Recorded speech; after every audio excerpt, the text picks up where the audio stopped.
High, বিয়ের পর প্রথমবার মহাদেবের মাথায় জল ঢালতে যাচ্ছি। আজকের এই দিনটাই কেউ বাড়িতে বসে থাকে না, সবাই যায় মহাদেবের মাথায় জল ঢালতে। আর আমিও একটু সেজে গুজে বেরিয়ে পড়েছি মহাদেবের মাথায় জল ঢালতে। আচ্ছা, আমাকে কেমন লাগছে এই শাড়িটা পরে অবশ্যই কিন্তু কমেন্টে জানিও। আমাদের এখান থেকে প্রায় সবাই চলে গেছে জল ঢালতে, আমাদের একটু দেরি হয়ে গেল। প্রত্যেকবার ভাবি একটু জলদি যাব, কিন্তু বাড়িতে সবকিছু গুছিয়ে রেখে যেতে আর একটু সাজগোজ করতে দেরি হয়ে যায়। আমি না আগের বছর ওখানে গিয়ে স্নান করে জল ঢেলেছিলাম, তবে এইবার বাড়ি থেকে স্নান করে একটু সেজে গুজে গিয়েছি। আর দেখতেই পারছো আমার সঙ্গে গিয়েছিল মা, কাকিমা আর দিদি। দিদি ভিডিও করছিল, এই জন্য এখন দেখা যাচ্ছে না, কিন্তু একটু পরেই দিদিকে দেখতে পাবে। আমরা যখন যাই তখন রাস্তাটা না পুরো ফাঁকা ছিল, এই জন্য নিজের কাছে একটু কেমন কেমন লাগছিল যে সবার জল ঢালা হয়ে গেল, আমরা কি লাস্টে যাচ্ছি একদম। মানে আমার মনে তো অনেক রকম কোশ্চেন ঘোরাফেরা করছিল। আমার তো মনে হচ্ছিল এইবার হয়তো কেউ জল ঢালতেই যায়নি, শুধু আমরাই যাচ্ছি। তবে মন্দিরের কাছে যত এগোচ্ছি আস্তে আস্তে কিছু লোক আমরা দেখতে পাচ্ছি।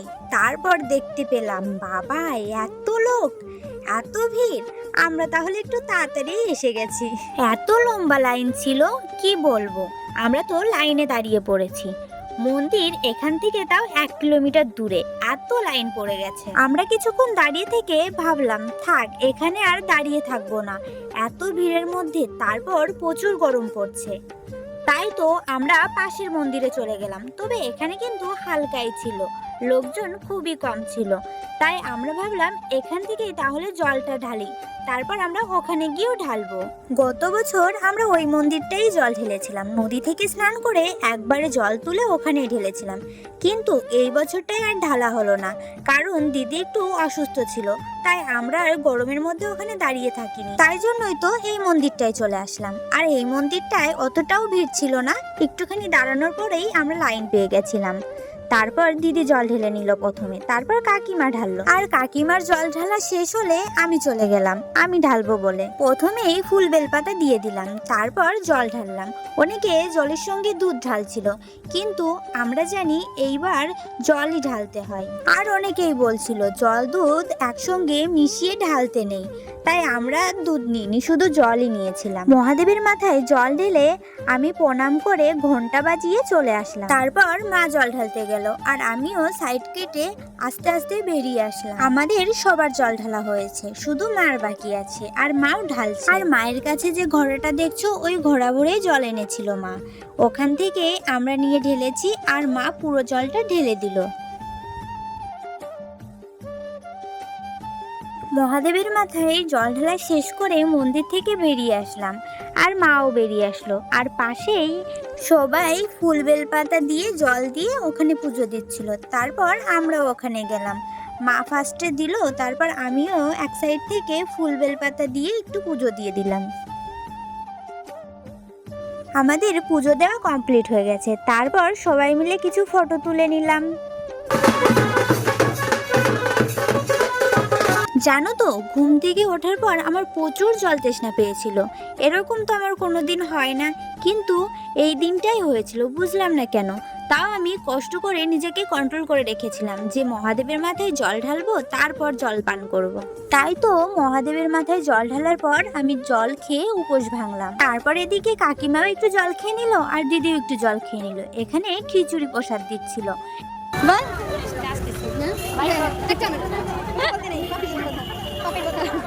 তুমি পাপ কাজ করিস আর আমি বলে দিচ্ছি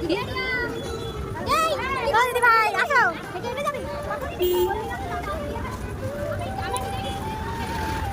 হ্যাঁ